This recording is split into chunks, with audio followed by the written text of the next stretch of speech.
Salam sejahtera, terima kasih kerana bersama dengan saya di Nazilin Unity Channel. Hari ini kita digemparkan apabila isteri kepada Daim Zainuddin iaitu Naimah telah pun bakal membuat laporan polis berkaitan kononnya ada dakwaan Anwar arah siasat Daim. Ini yang paling melucukan. Bayangkan kalau kena siasat minta dilapor polis pula. Apa pula pendapat anda? Adakah Naimah dan juga Khalid mampu untuk mengatasi semua perkara tersebut? Ataupun tidak lama lagi akan ada pendedahan yang lebih mengejutkan kita semua? Naimah Khalid, isteri kepada bekas Menteri Kewangan Daim Zainuddin, akan membuat laporan polis berhubung dakwaan penyalahgunaan kuasa dan konspirasi berkaitan siasatan Suruhanjaya Pencegahan Rasuah Malaysia terhadap suaminya. Netizen sebenarnya tertunggu-tunggu.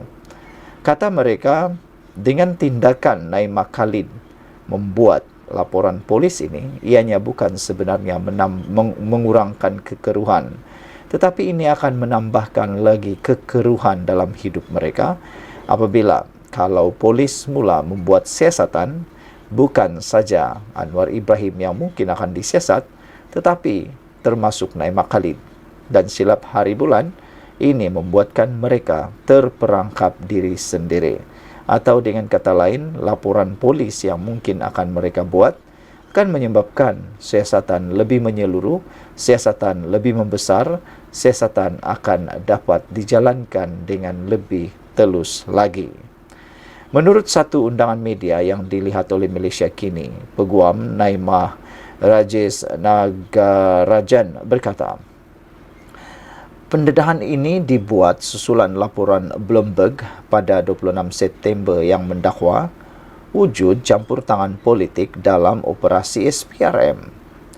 Rajesh mengesahkan Naimah akan membuat laporan itu selepas pendedahan artikel tersebut yang memetik sumber tanpa nama mendakwa.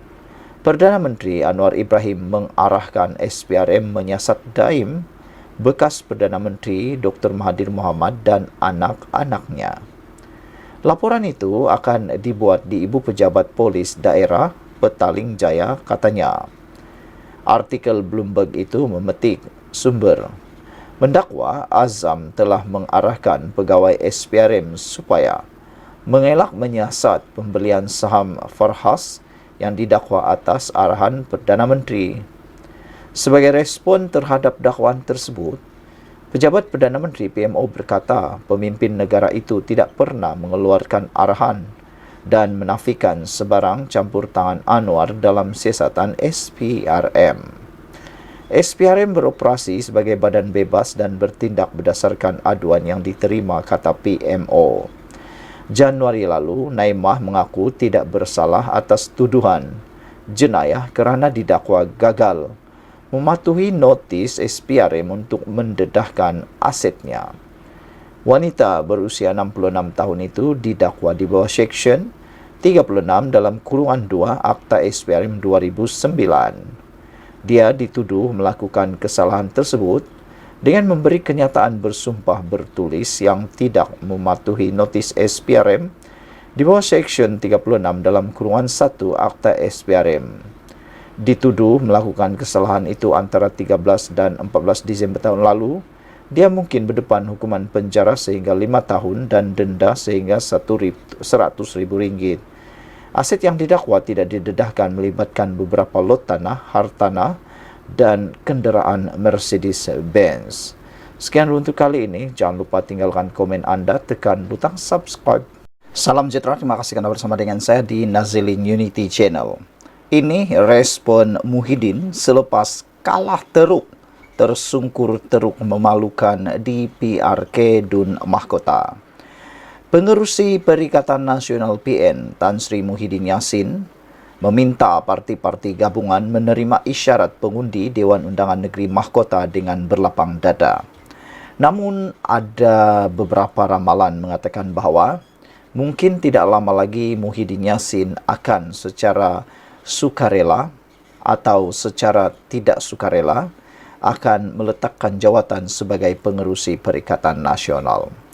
Ramai sebenarnya yang menuntut dalam komen-komen netizen di ruangan komen, mereka menuntut Muhyiddin Yassin bertanggung jawab dan meletakkan jawatan kerana mereka kata Bersatu kini sudah tidak punya hala tuju kerana mempunyai kepimpinan yang disebut lemah. Apa yang anda mungkin dapat simpulkan atas kekalahan berturut-turut Parti Bersatu? Apakah anda rasa memang betul Bersatu sudah tidak punya hala tuju dan mungkin akan kalah teruk dalam pilihan raya akan datang? Saudara-saudara sekalian, beliau, yaitu Muhyiddin Yassin, dalam satu hantaran ringkas di Facebook berkata, PN mesti melakukan pembaikan prestasi selepas Barisan Nasional berjaya menggandakan majoriti undi. Apakah yang perlu diperbaiki oleh Perikatan Nasional? Prestasi apakah yang perlu diperbaiki oleh Perikatan Nasional? Ada netizen menulis kata mereka, inilah yang akan jadi gambaran kepada Perikatan Nasional kalau isu 3R dapat ditangani dengan sebaiknya dan tidak digunakan dengan sewenang-wenangnya. Nampaknya Perikatan Nasional kehilangan taji, kehilangan bisa dan kehilangan kekuatan apabila perkara 3R kini dalam kawalan kerajaan. Kata Muhyiddin Yassin, Perikatan Nasional menghormati pilihan pengundi Dewan Undangan Negeri Mahkota selaras dengan semangat demokrasi.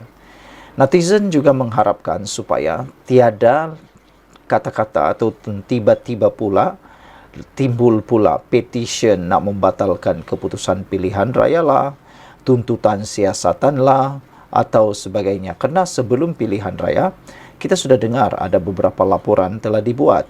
Antaranya ialah laporan polis berkaitan dengan kempen yang melewati tempoh berkempen, melebihi tempoh kempen yang dibenarkan. Selain daripada itu, ada juga cakap-cakap mengatakan bahawa kerajaan kononnya menggunakan jentera kerajaan. Jadi oleh sebab itulah, kita berharap supaya apa yang dikatakan oleh Muhyiddin ini dapat ditunaikan, iaitu menghormati pilihan pengundi dan bukannya pula tiba-tiba membuat pula petition untuk membatalkan keputusan pilihan raya. Kata Muhyiddin, saya percaya kekalahan calon Perikatan Nasional dalam PRK ini tidak akan mematahkan semangat kita untuk terus berjuang, katanya. Kita mesti menerima isyarat pengundi Dewan Undangan Negeri Mahkota dengan berlapang dada dan mengambil langkah segera untuk memperbaiki prestasi parti, katanya lagi. Presiden Bersatu itu berkata, Perikatan Nasional akan bangkit semula dengan semangat yang lebih jitu untuk mencipta kemenangan di pentas demokrasi. Barisan Nasional BN melakar kemenangan besar di Dewan Undangan Negeri Mahkota dengan majoriti 20,648 undi, 4 kali ganda berbanding dicatat parti itu ketika pilihan raya negeri 2 tahun lalu.